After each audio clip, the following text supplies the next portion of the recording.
Assalamualaikum warahmatullahi wabarakatuh, doktor dan kawan-kawan semua.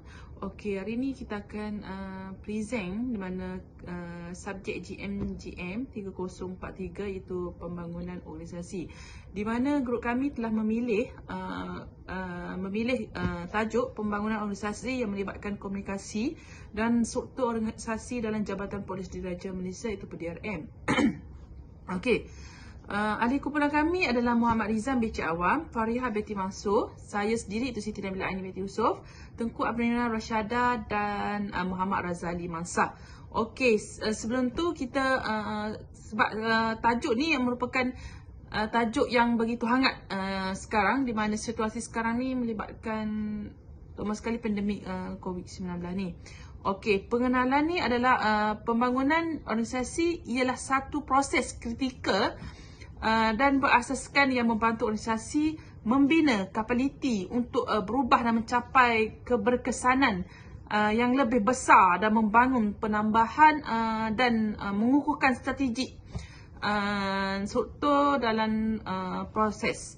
Ia adalah juga mengenai menggunakan penemuan saintifik sebagai input dan mewujudkan proses tersusun dan terkawal, di mana ia melibatkan prestasi kewangan, di mana tersusun dan terkawal, di mana ia melibatkan prestasi kewangan, di mana kepuasan pelanggan, penglibatan ahli organisasi dan peningkatan kapasiti untuk menyesuaikan dan memperbarui organisasi itu Polis Diraja Malaysia itu PDRM.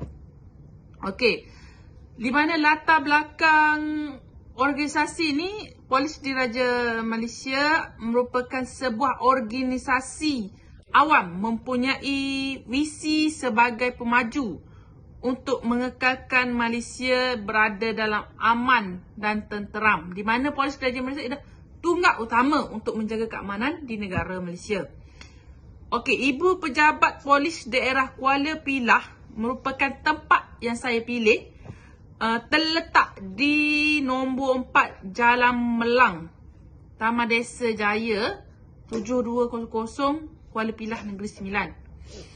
Okey, PDRM amat komited memenuhi transformasi sistem penyampaian yang lebih inovatif untuk mempertingkatkan dan dalam perkhidmatan, di mana PDRM adalah untuk meningkatkan kecepatan dan keberkesanan dalam penyampaian perkhidmatan, melaksanakan total policing yang melibatkan penyertaan masyarakat dan polis.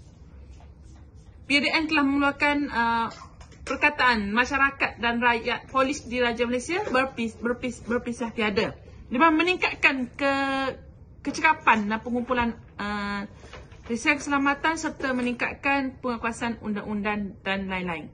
Sekarang saya pas kepada kawan saya. Okay, Assalamualaikum. Nama saya Fariha binti Mansur, 260597.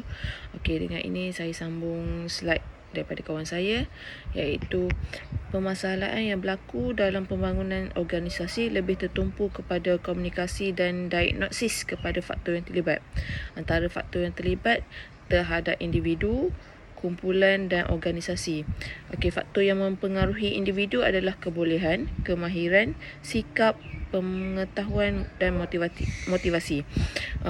Faktor bagi kumpulan, kepimpinan, struktur, status, peranan dan norma.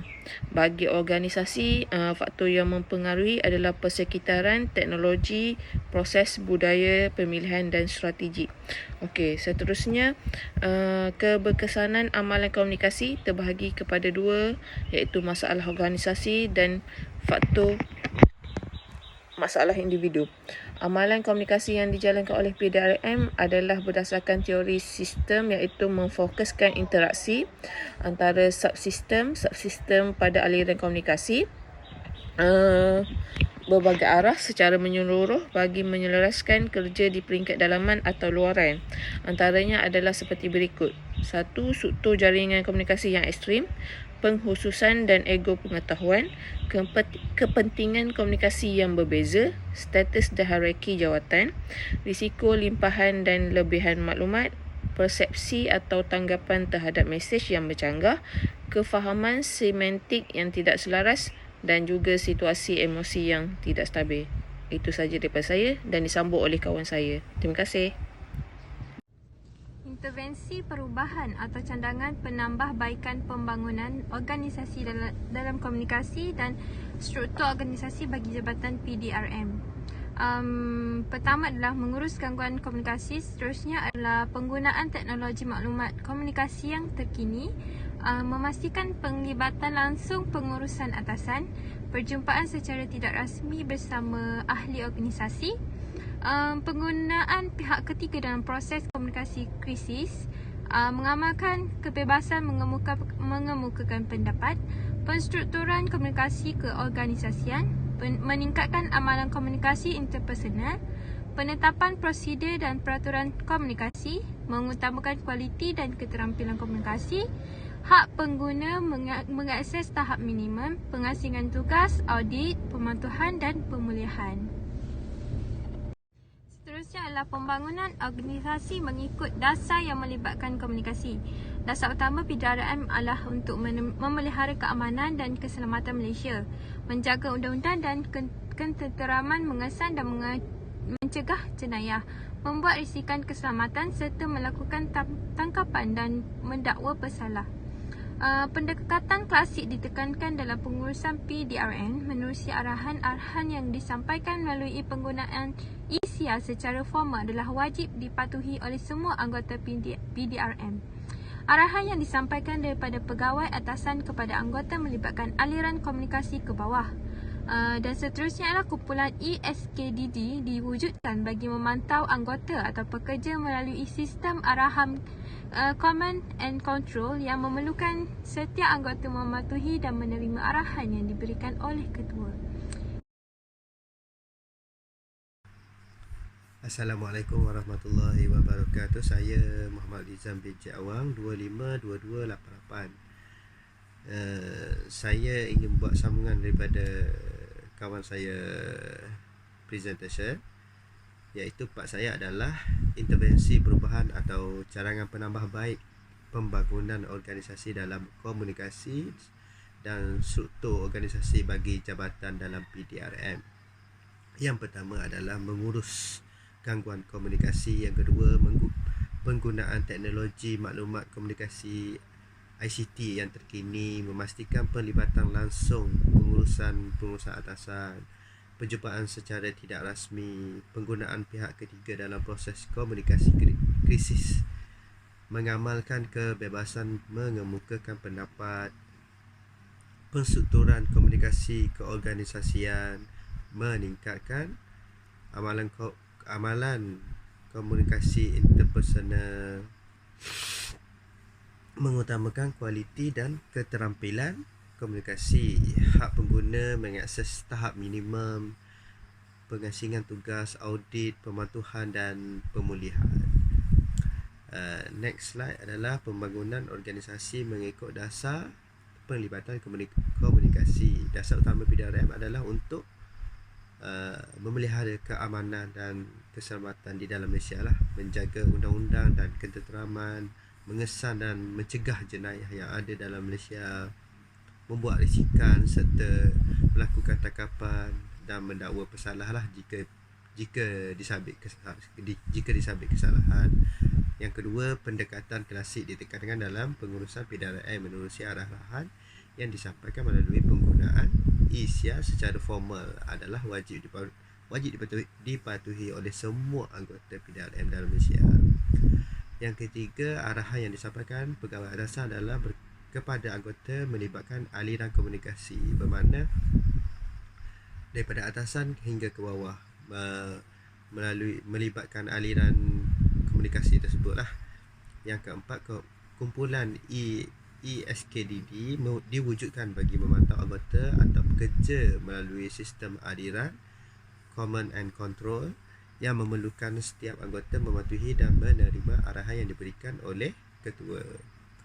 Yang terakhir adalah komunikasi bertulis, biasanya lebih formal dalam menjalankan urusan tugas harian. Okey, saya pass kepada next slide kepada kawan saya. Sekian, terima kasih.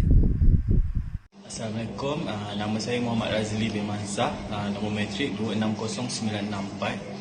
Sekarang kita pergi kepada proses dan alat khusus yang digunakan untuk berkomunikasi antara jabatan. Yang pertama, kita pergi kepada pemantauan komunikasi. Kedua, meningkatkan komitmen antara anggota. Ketiga, meningkatkan interaksi interpersonal.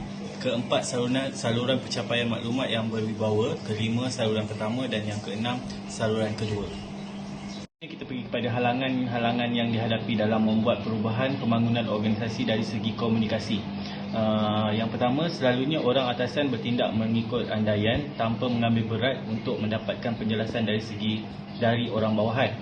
Yang kedua, halangan dari segi sosiopsikologi, sikap dan pendapat, tempat dalam masyarakat dan kesedaran status yang timbul daripada kedudukan seseorang dalam struktur hierarki organisasi, hubungan seseorang dengan rakan sebaya, senior dan junior, dan latar belakang keluarga. Semua ini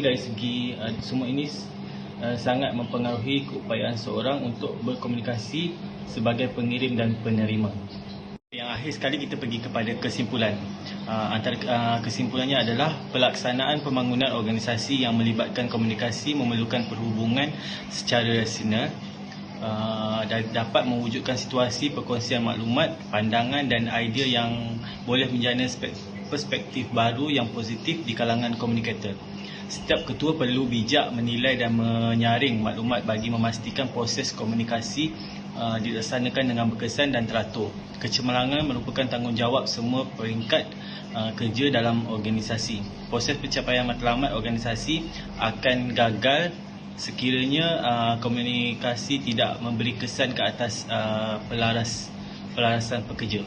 Oleh itu, aliran maklumat dan jalinan hubungan yang baik menerusi komunikasi berkesan mampu membantu menyelesaikan masalah dan menjana keputusan pencapaian matlamat yang diinginkan oleh PDRM. Sekian, terima kasih.